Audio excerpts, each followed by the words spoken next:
वृंदावनीय इस विचित्र रस में डूबे हुए श्री प्रिया प्रियतम की रसमयी लीलाओं का चिंतन करते हुए बस उसी रस में बार बार डूबते रहे, बार बार चिंतन में लगे रहे, स्मरण में लगे रहे, अखंड स्मरण बना रहे, कभी यह स्मरण खंडित न हो। श्री प्रिया प्रियतम की निकुंज की लीलाओं का चिंतन निरंतर। जैसे संसार में रहते हुए बड़े जिम्मेदार व्यक्ति कोई हो, जो जितना जिम्मेदार व्यक्ति है, जितना दायित्व समझने वाला, वो उतना ही ज्यादा चिंता में पड़ा रहता है। तो जैसे संसार में जो दायित्व वाले जन हैं, जिम्मेदार व्यक्ति हैं, सदा किसी न किसी की चिंता करते रहते हैं। कभी बच्चों की, कभी माता पिता की, कभी पड़ोसियों की, कभी समाज की, कभी किसी की, कभी किसी की चिंता में लगे रहते, चिंता मुक्त होता नहीं है। तो चूंकि वो माइक है, दुखालय है, संसार सब दुखप्रद है, वहां कुछ भी करें परिणाम में दुख ही मिलेगा। संसार में, संसार के लिए आप कुछ भी करें, परिणाम क्या मिलेगा? दुख मिलेगा, क्योंकि उसके पास देने के लिए वही है और कुछ है ही नहीं। दुखालय में, दुख का घर है, तो दुख का घर में क्या रहेगा? दुख ही रहेगा ना। औषधालय में जाते हैं, वहां जाके मिठाई ढूंढेंगे, मिलेगा? मिठाई मिलेगी? वहां नहीं मिलेगी ना। भोजनालय में जाएंगे तो भोजन मिलेगा, वहां औषधि खोजने जाएं, मिलेगा? दवाइयाँ मिलेगी? वहाँ नहीं मिलेगी। तो वो तो औषधालय है, वहाँ दवाई मिलती है। भोजनालय है तो वहाँ भोजन उपलब्ध हो जाता है। विद्यालय में विद्या मिल जाती है। और ये दुखालय है तो यहाँ क्या मिलेगा? दुख ही मिलेगा। कुछ भी कर लें, सुख की तो आशा स्वप्न में भी न करें, परिणाम आपको दुख ही मिलेगा। जितना अधिक करेंगे उसके लिए उतना अधिक मजदूरी देगा वो। कोई किसान के लिए काम करता है, मजदूर खेत में, जितना काम करे उस अनुपात में उसको मजदूरी मिलती है ना, मेहनताना उसको मिलता है। उसके पास जो देने की वस्तु उसके लिए होती है वही तो देता है ना, रुपया देता है। आजकल रुपये देने लग गए हैं, पहले तो धान देते, गेहूँ देते, अनाज देते, दाल दे देते, यही होता ना। अब जिसके पास जो रहे सो ही तो देगा। संसार के पास क्या है? दुख है। जितना उसके लिए करेंगे उतना अधिक आपसे प्रसन्न होगा, उतना अधिक वो अपना दायित्व समझेगा, उतना अधिक अपनी देनदारी समझेगा और उतना अधिक ही देगा। आप देख लें संसार में जो जितना उसमें जिम्मेदार पूर्ण ढंग से घुसा हुआ है, जितना अधिक संसार का काम अपने सिर उठाए हुए, वो उतना दुखी। बड़े बड़े जो कारोबार संभालने वाले हैं, देखें कितने दुखी हैं। जो जितना मुक्त है संसार कार्य भार से, वो उतना निश्चिंत होता है, निश्चिंतता से ही सुख मिलता है ना। मतलब ये नहीं कि निष्क्रिय हो जाए, संसार के लिए कुछ करना नहीं है। यह जान ले कि वह करना हमारी सफलता नहीं है। हम संसार के लिए करने नहीं आए, संसार के लिए मरने नहीं आए। हमें सोचना चाहिए, हम मनुष्य बनाए गए, हमें मनुष्य बनाया गया है, कुछ न कुछ तो प्रयोजन होगा। सबका कुछ न कुछ प्रयोजन होता है। हर जीव प्रकृति के लिए किसी न किसी प्रकार उपयोगी होता है ना। तो अपनी सामर्थ्य, अपनी योग्यता के अनुसार, अपने गुण लक्षण स्वभाव के अनुसार हर जीव इस प्रकृति के लिए कुछ न कुछ करता है।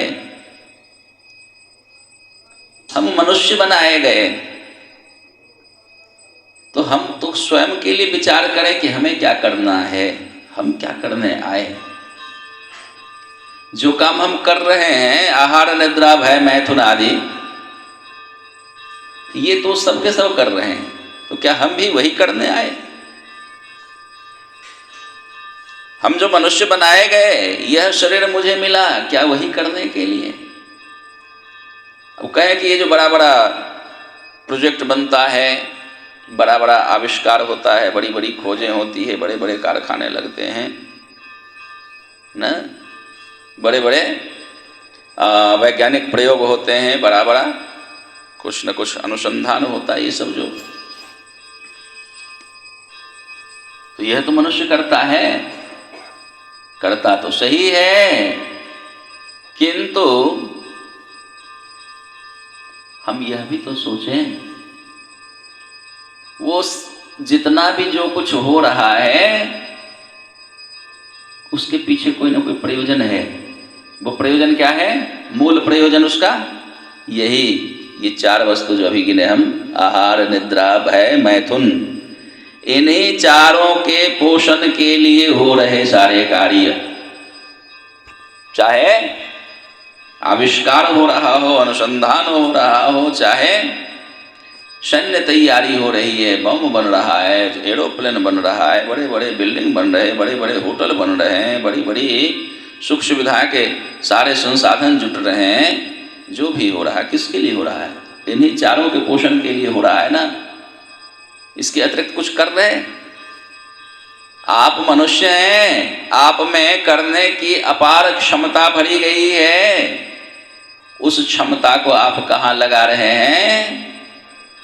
जो आहार, निद्रा, भय, मैथुन आदि की पूर्ति अन्य प्राणी सहज ही अपने स्वभाववश अपने गुण लक्षण अनुसार कर लेता है, जिसकी पूर्ति अपने इस मनुष्यत्व की, अपने इस अपार क्षमता की का उपयोग भी हम उतने में ही कर रहे हैं, तो हमसे बुद्धिमान तो पशु है, सहज ही करके अपने उसकी पूर्ति करके निश्चिंत से रहता है। पेट भर के खा लिया, निश्चिंत, गैया, भैंस, ये सब आनंद से पगड़ाई करे बैठी रहती है, कल की कोई चिंता नहीं रहती। कितने निश्चिंत से सोते हैं, जितने भी प्राणी हैं कितने निश्चिंत से सोते हैं। शाम में सब जाकर शांत हो जाते हैं। देखिए जंगलों में जाकर के, गाँवों में जाकर के स्तब्ध हो जाता, शाम होते ही, और फिर सुबह होते ही फूल खिल उठते हैं, चिड़िया चहचहाने लगती है, हर तरफ वातावरण आनंदमय हो जाता है। उन्हें रात को जगना नहीं पड़ता है, रात में नींद खराब नहीं करनी पड़ती है। नींद के लिए, चैन के लिए, आराम के लिए गोलियां नहीं खानी पड़ती है उन्हें, सिर्फ मनुष्य को ही खानी पड़ती है गोलियां। मनुष्य ही बेचैन है सारी रात। शहरों में देखें कितनी बेचैनी है, भागता, सड़क पर देखेंगे तो लगता है शहर भाग रहा है। हाँ, दिन दिन रफ्तार बढ़ता जा रहा है। कह रहे हैं कि विकास तेजी से हो रहा है ना।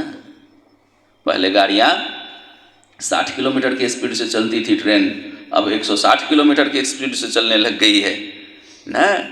सब सुपर फास्ट हो गया है, ऐसे ऐसे सड़क बन गए हैं कि 200 किलोमीटर से कम के रफ्तार पे गाड़ियां चलती नहीं है वहाँ।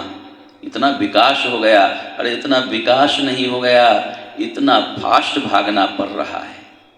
पहले चलने भर से ही काम चल जाता था, अब तो दौड़ लगाना पड़ता है। दौड़ने से भी काम नहीं चलता, तो भागना पड़ता है। भागते जा रहे हैं लोग, भागते जा रहे हैं। रस्तों को, हाईवे पर जाकर के, शहरों में जाकर के देखें किस स्पीड से संसार भाग रहा है। बेचैनी है, निश्चिंतता की कमी है, निश्चिंत नहीं है इसलिए भाग रहा है। निश्चिंत होता तो भागता।